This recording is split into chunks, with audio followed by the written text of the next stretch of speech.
Screen दिखाई दे रहा है सभी को? स्क्रीन सभी को दिखाई दे रहा है?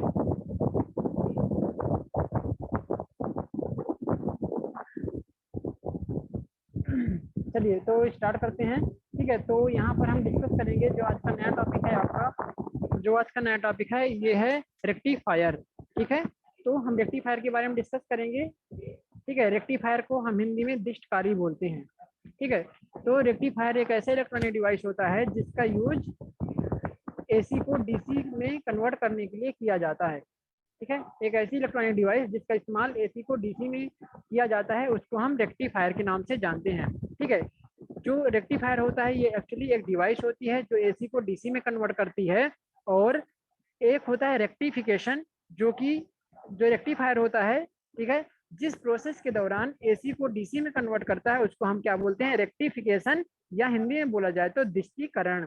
ठीक है, तो हम बता दें कि रेक्टिफायर एक ऐसी डिवाइस है जो एसी को डीसी में कन्वर्ट करता है, और जिस प्रोसेस के द्वारा रेक्टिफायर एसी को डीसी में कन्वर्ट करता है उसको हम रेक्टिफिकेशन कहते हैं, उसको हम दिष्टिकरण कहते हैं। ठीक है, तो क्लियर सभी को? रेक्टिफायर मतलब होता है दिष्टकारी और रेक्टिफिकेशन मतलब होता है दिष्टिकरण। रेक्टिफायर डिवाइस का नाम होता है और रेक्टिफिकेशन उस डिवाइस की प्रोसेस होती है। ठीक है, उस प्रक्रिया को जिसके दौरान एसी डीसी में कन्वर्ट होती है उस प्रक्रिया को हम रेक्टिफिकेशन या दिष्टिकरण कहते हैं। ठीक है, जो हमारा रेक्टिफायर होता है ये बेसिकली 3 प्रकार का होता है। ठीक है, जो रेक्टिफायर होता है ये कितने प्रकार का होता है? 3 प्रकार का होता है। ठीक है, एक होता है, मैं यहाँ पर आपको लिखकर बताता हूँ, ये 3 टाइप के होते हैं रेक्टिफायर। ठीक है,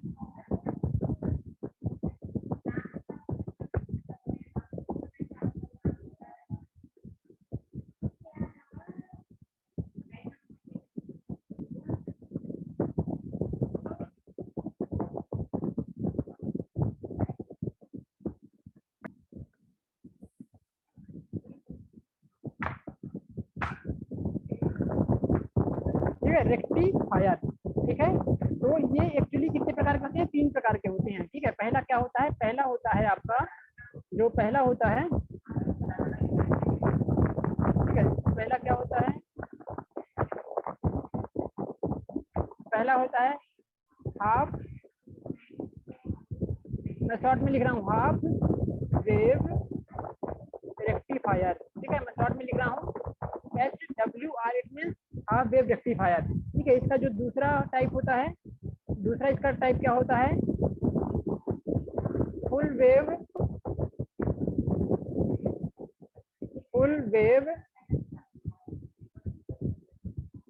रेक्टिफायर। ठीक है, इसको एक जो फुल वेव रेक्टिफायर होता है इसको हम सेंटर टेप रेक्टिफायर के नाम से जानेंगे। ठीक है, full wave centre tap rectifier, full wave centre taped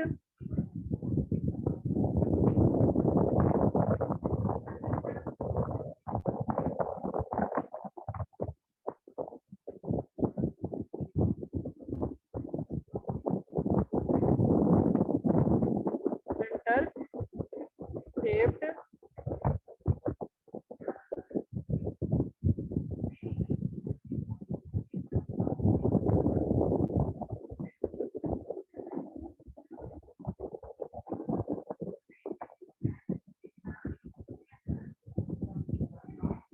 centre taped rectifier.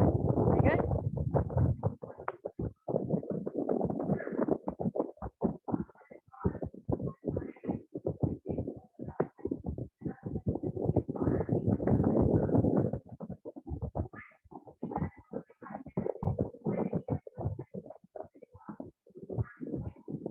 ठीक है, और जो तीसरा टाइप होता है इसका, जो तीसरा टाइप होता है ये होता है आपका फुल वेव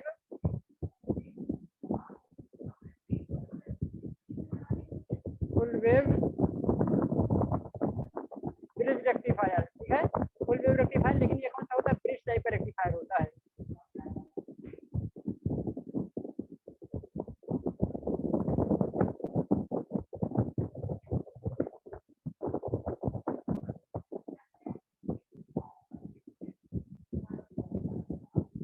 ब्रिज रेक्टिफायर। ठीक है, तो 3 टाइप के रेक्टिफायर होते हैं। एक होता है आपका हाफ वेव रेक्टिफायर, दूसरा दूसरा होता है आपका full wave centre tap rectifier, और जो तीसरा टाइप होता है ये होता है फुल वेव ब्रिज रेक्टिफायर। ठीक है, तो यहाँ पर आपको 3 टाइप के रेक्टिफायर बताए गए हैं। ठीक है, रेक्टिफायर एक ऐसी डिवाइस होती है, एक्चुअली जो रेक्टिफायर का जो काम होता है, ठीक है, जो रेक्टिफायर का काम होता है ये क्या करता है, ये एक्चुअली एसी को डीसी में कन्वर्ट करता है। ठीक है, एसी जो एसी है आपका, ये डीसी में कन्वर्ट करने काम कौन करता है, आपका रेक्टिफायर करता है। ठीक है, डीसी में कन्वर्ट करता है।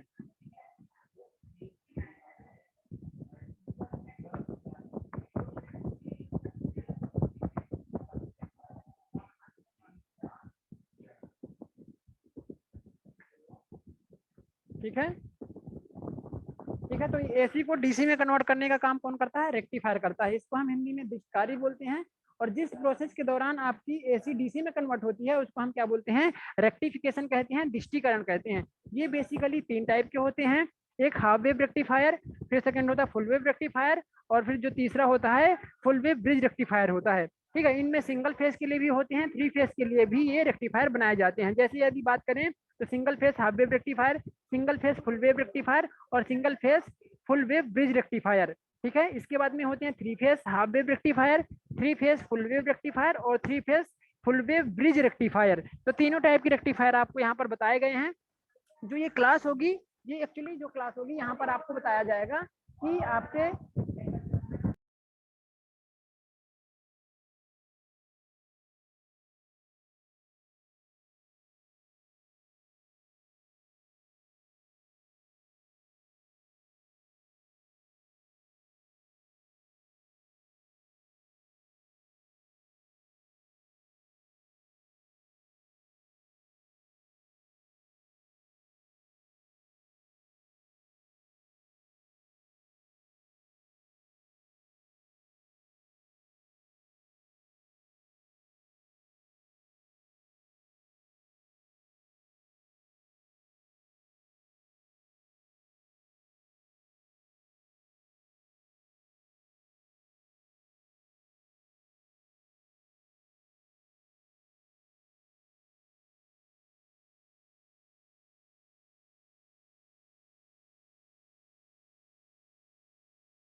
ठीक है, तो यहाँ पर आपको चीजें बताई गई हैं कि ये जो रेक्टिफायर होता है ये एक्चुअली क्या करता है, ये एसी को डीसी में कन्वर्ट करता है। यहाँ पर हाफ वेव रेक्टिफायर बताया गया है। हाफ वेव रेक्टिफायर ऐसे रेक्टिफायर होता है जो एसी के पॉजिटिव हाफ साइकिल को ही डीसी में कन्वर्ट करता है, नेगेटिव हाफ साइकिल का ये इस्तेमाल नहीं करता और उसका उपयोग नहीं किया जाता है इस प्रकार के रेक्टिफायर के द्वारा।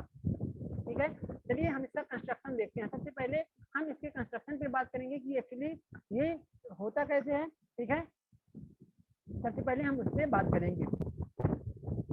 ठीक है, तो जो हमारा हाफ वेव रेक्टिफायर होता है इसमें क्या होता है, एक ट्रांसफार्मर का इस्तेमाल करते हैं। ट्रांसफार्मर बेसिकली जितने भी ट्रांसफार्मर हमारे इलेक्ट्रॉनिक डिवाइसेस में इस्तेमाल किए जाते हैं वो सभी स्टेप डाउन टाइप के ट्रांसफार्मर होते हैं, क्योंकि जितने भी इलेक्ट्रॉनिक डिवाइसेस होती हैं बहुत कम पावर, बहुत कम वोल्टेज पे ऑपरेट होने वाले डिवाइसेस होते हैं।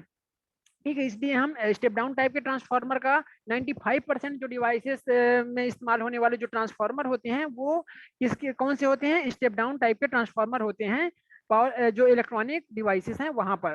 ठीक है, यहाँ पर एक प्राइमरी होती है ट्रांसफार्मर की, जैसे कि आप यहाँ पर देख पा रहे हैं, ये आपका ट्रांसफार्मर यहाँ पर लगा होता है जिसको हम टी से डिनोट किए हैं यहाँ पर। ठीक है, इसकी ये प्राइमरी वाइंडिंग होती है। ठीक है, और ये ट्रांसफार्मर की ये वाली सेकेंडरी वाइंडिंग होती है। ठीक है, प्राइमरी वाइंडिंग और सेकेंडरी वाइंडिंग आपको दिखाई गई। प्राइमरी वाइंडिंग में हम सिंगल फेस एसी सप्लाई यहाँ पर देते हैं, जैसे कि 2 टर्मिनल वाला ये ट्रांसफार्मर है, मतलब ये सिंगल फेस यहाँ पर हम सप्लाई देंगे एसी की। और सेकेंडरी में इंड्यूस्ड ईएमएफ होगा और इसके बाद में सेकेंडरी में एक डायोड लगा होता है। ठीक है, डायोड का यहाँ पर काम क्या होता है कि करंट को यूनिडायरेक्शन प्रोवाइड करना। इट मीन्स ये एसी को डीसी में कन्वर्ट करने के लिए, एसी को डीसी में कन्वर्ट करने के लिए यहाँ पर रेक्टिफायर का डायोड का इस्तेमाल किया जाता है। ठीक है, यहाँ पर करंट फ्लो हो रही है, ये करंट यहाँ पर फ्लो हुई।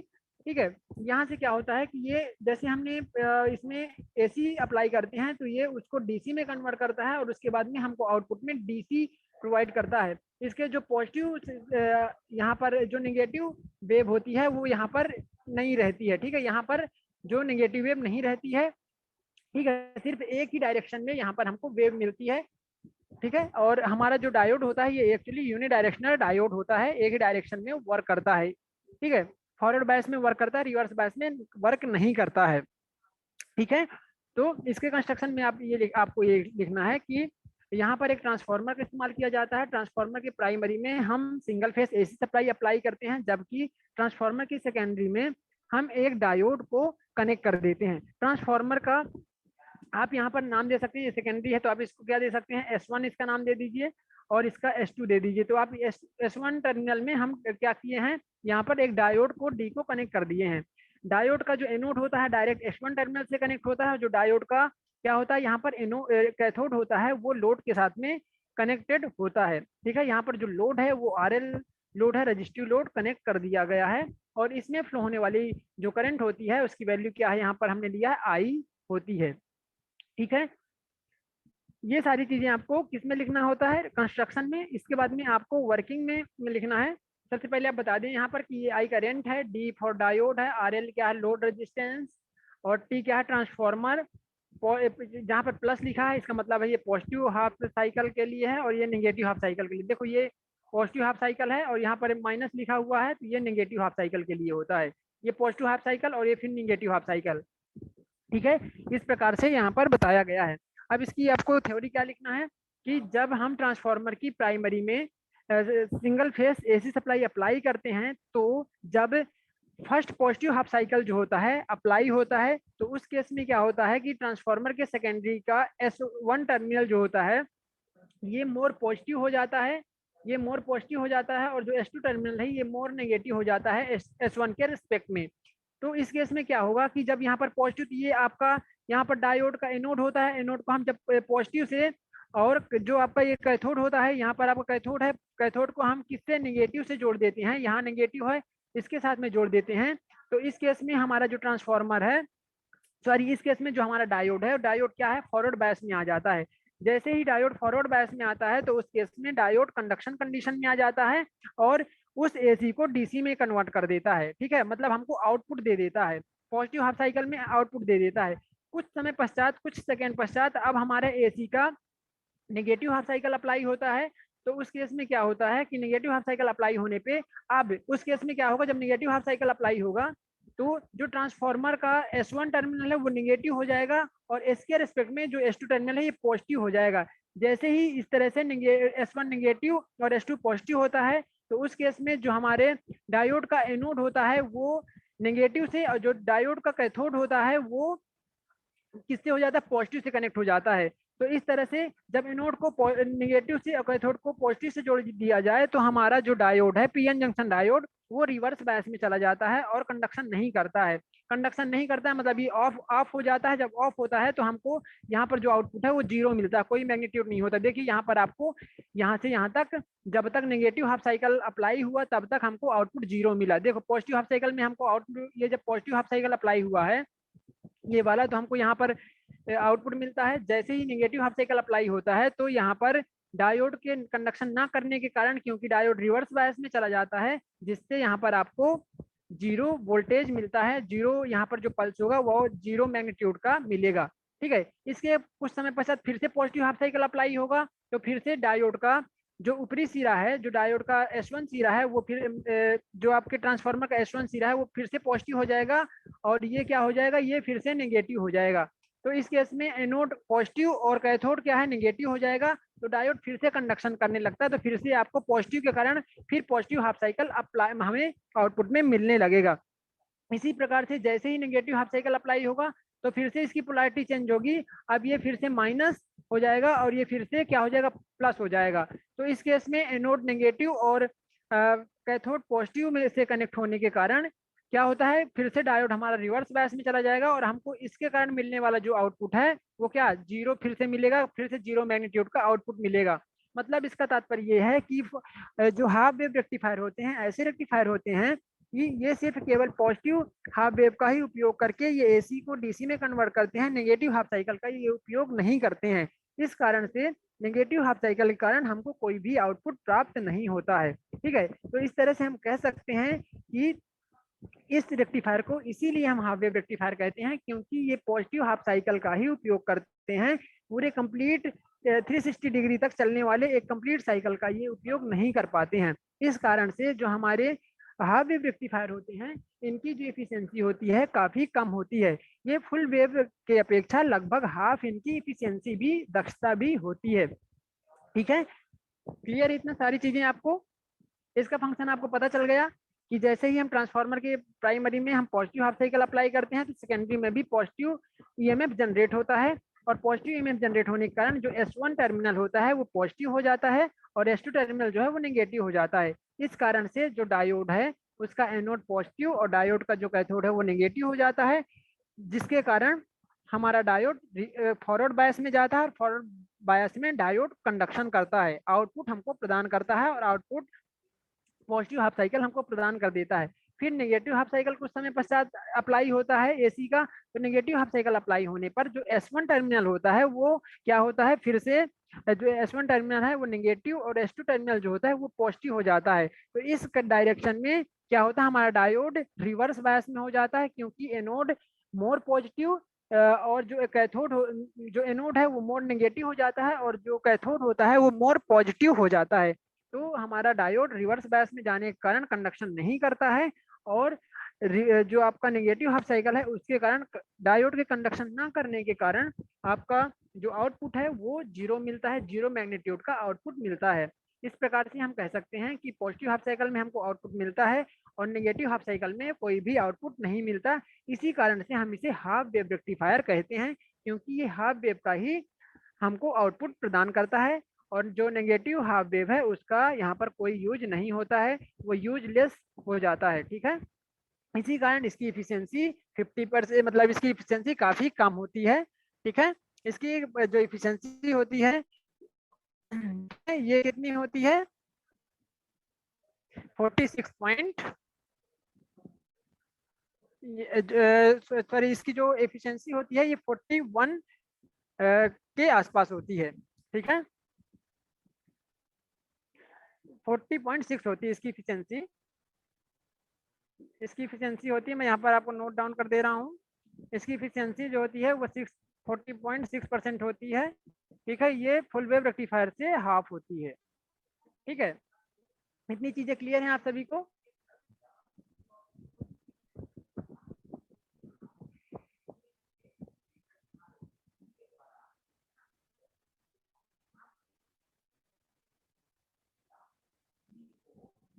इसके बाद में यहाँ पर आपको दिखाया गया है, ये डायग्राम दिखाया गया है। ठीक है, यहाँ पर आपको एक डायग्राम दिखाया गया है जो जिसमें आपको पूरी चीजें बताई गई हैं कि किस तरह से ये वर्क करता है। तो देखिए, ये इसको हम साइनोसॉइडल वेव फॉर्म बोलते हैं, ये साइनोसॉइडल वेव फॉर्म होती है। ठीक है,